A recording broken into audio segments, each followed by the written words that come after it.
Chris in Long Island, New York. Welcome to Coast. Say hi to David Wilcock.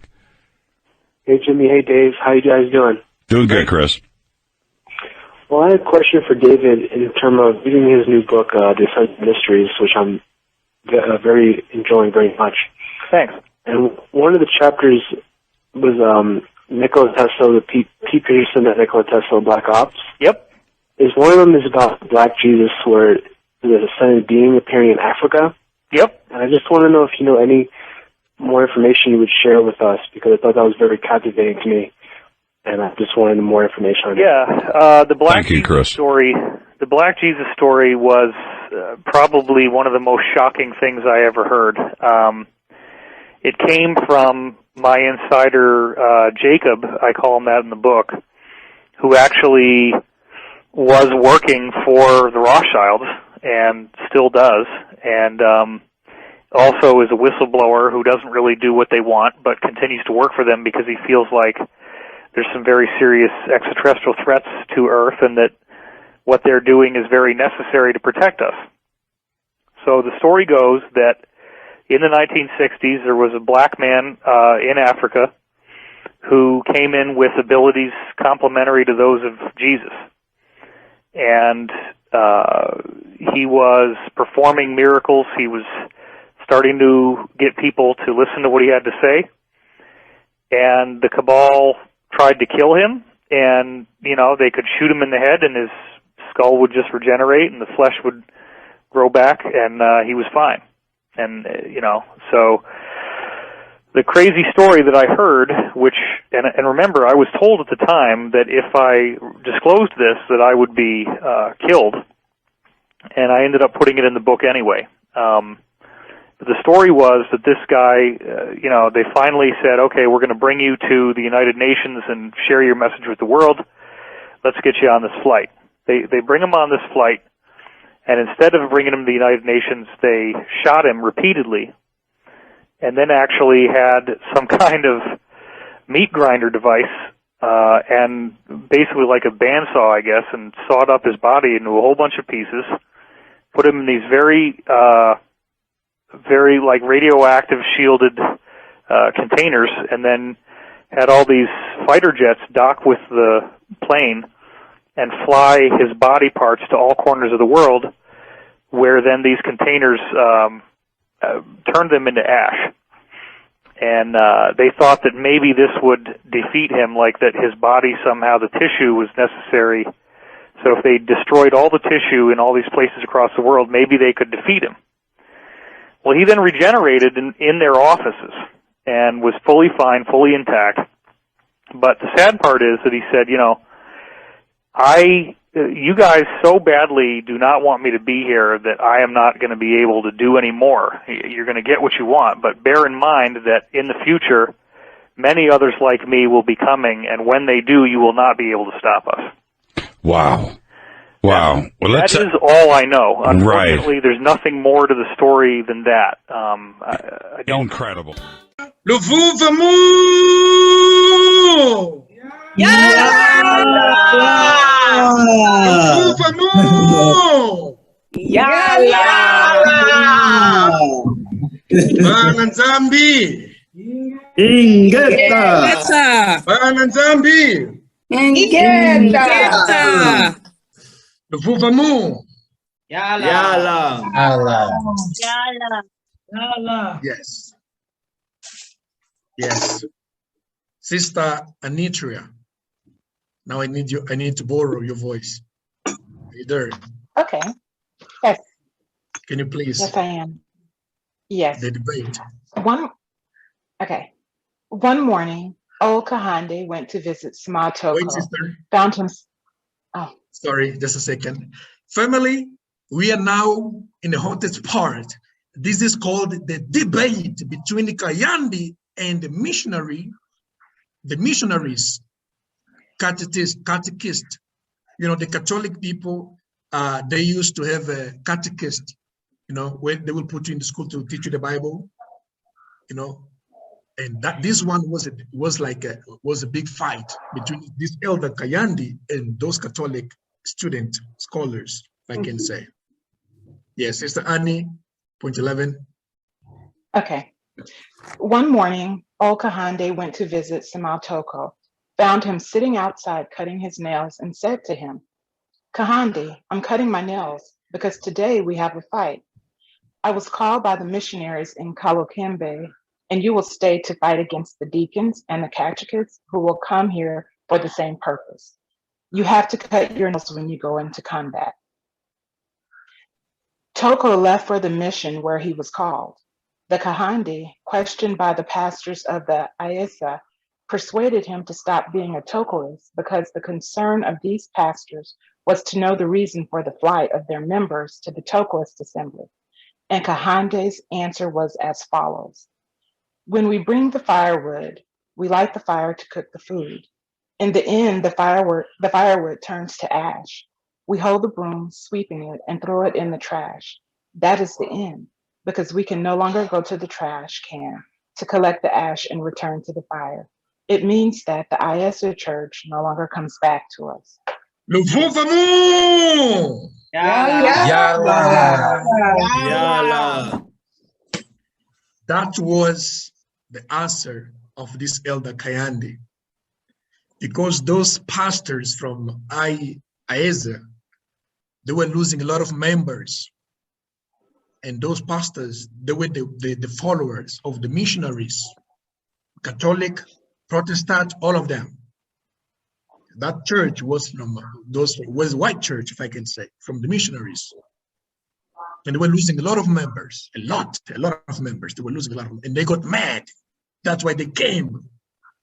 You know, Kayande went to Simon Toko's place, and Simon Toko warned him that get ready, you better cut your nails, because we're about to go through a fight.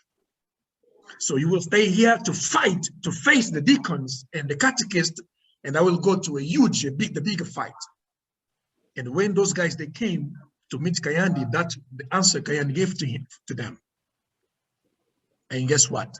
They got very mad and furious with Elder Kayande. Very, very mad. Luvuvamu. Yala. Yala. Yala. Yala. Sister Laura, let's carry on. Point 13. The title is Dr. How do you pronounce this name? Sister Laura, are you there? Brechet, Dr. Brechet, maybe? Yes. Dr. Brechet poisoned Simon Toko. After Toko was called by the missionaries in Kalukembe, before leaving, Toko told Kahandi that today we have combat. You have to cut your nails when you go into combat. The reason for the call was the souring of relations between Weva and the mission and the members of the IEPA church who adhered to the Toko'S assembly. So when Simon Toko arrived at Dr. Brechet, where he was called, was invited to lunch. They sat down at the table, served Toko the guest, and they all started eating.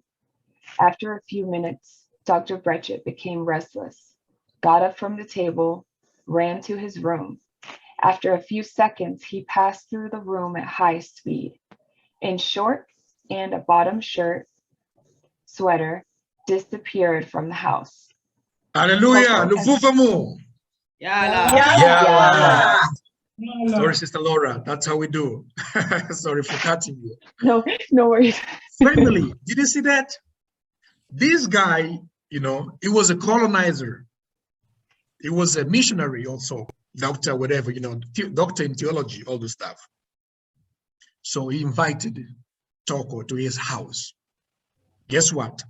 That's why Toko said to Kayande, you will stay here and I will be going because the missionary, they called me. Why? Because the issue, it was about members. We were losing a lot of members. And this doctor, he invited Toko to his house. And guess what? The food or the plate they served Toko, it was poisoned. That's why when Toko arrived, when he sat down, he was eating normally. And that poison was very, very, very dangerous. And he expected Toko to die instantly. Sister Laura, can you please continue? Go ahead, continue, please, for us to carry, to understand.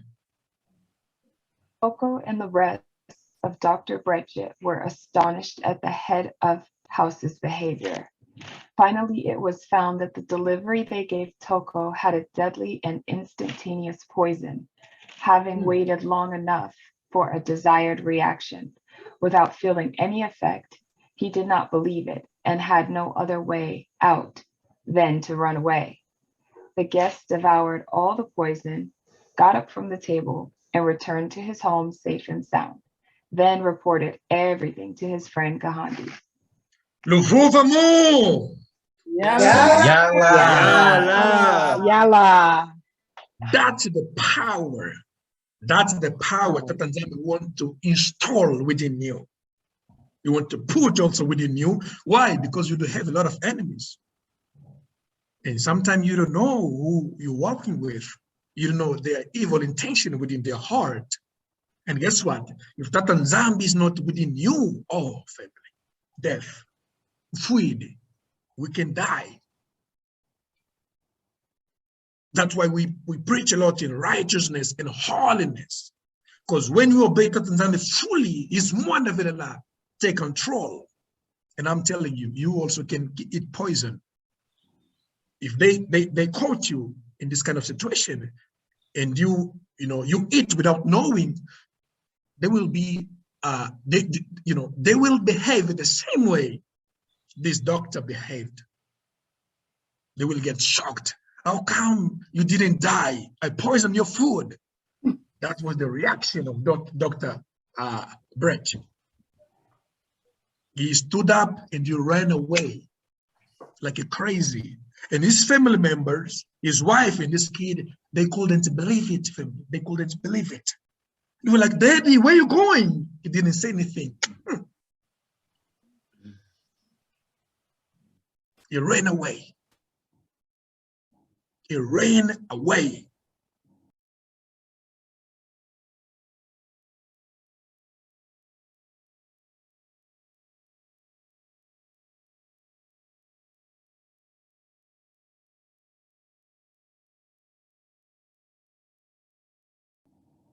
Mama Tuzola, can you please give me Isaiah 43, verse 1 to 3? This doctor ran away. Family, the colonizers, they did a lot. They did a lot just to kill this man. Why? Because of the message. What they wanted to give our people was Christianity, that's all. But this man was giving a different message that was causing many problems. But guess what? He didn't die. Even though they poisoned his food, he didn't die. Mama Zola, please. Isaiah 43, 1 to 3.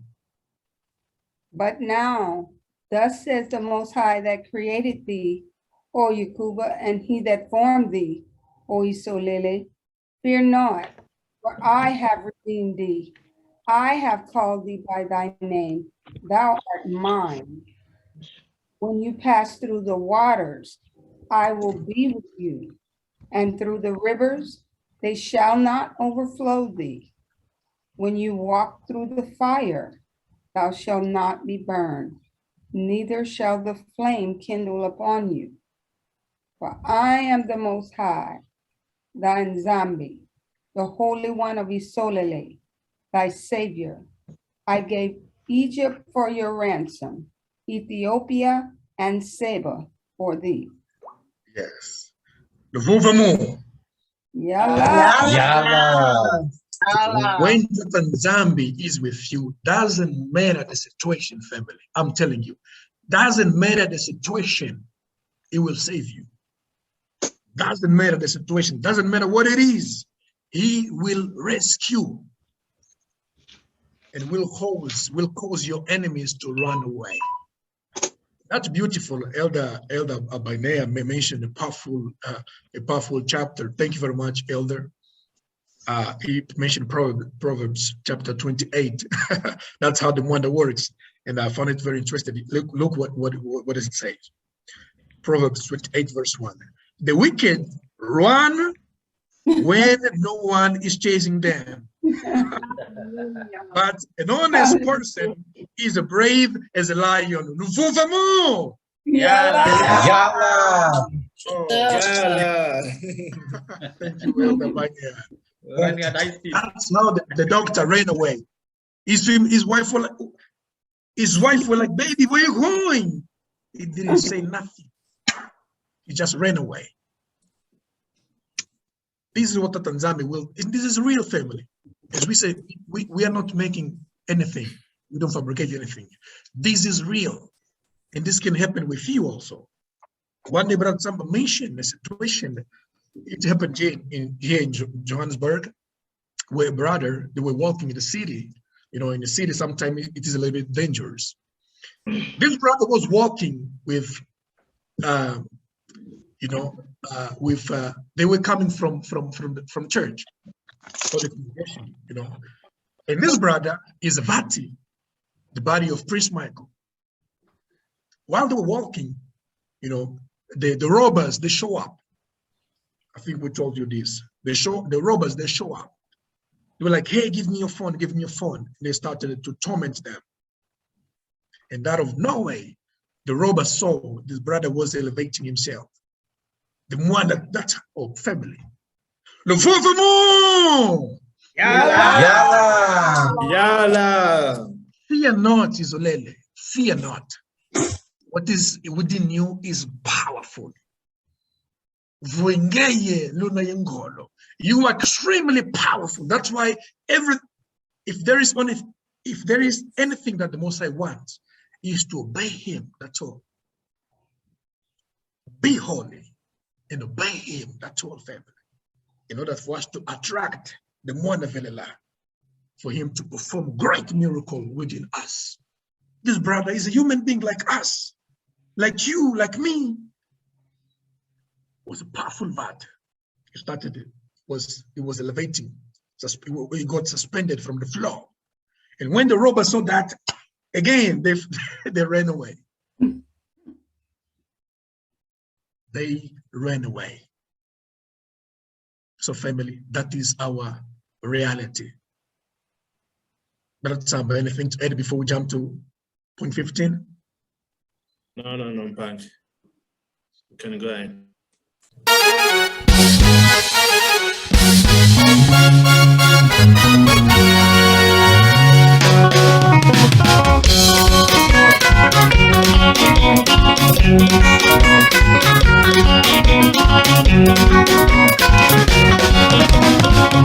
Basajulu mwazela pange kota tutisole tuzelese omishima pange tuzelese omishima pange tuzelese omishima alajano wayo lungu ya Jesu ya nzumbi mundu kitena kuimona mundu kitena kuimona mundu kitena kuimona pange ngongo ya tema tusoma baba banzumbi kulengele mumatuta bange kulengele mumatuta bange kulengele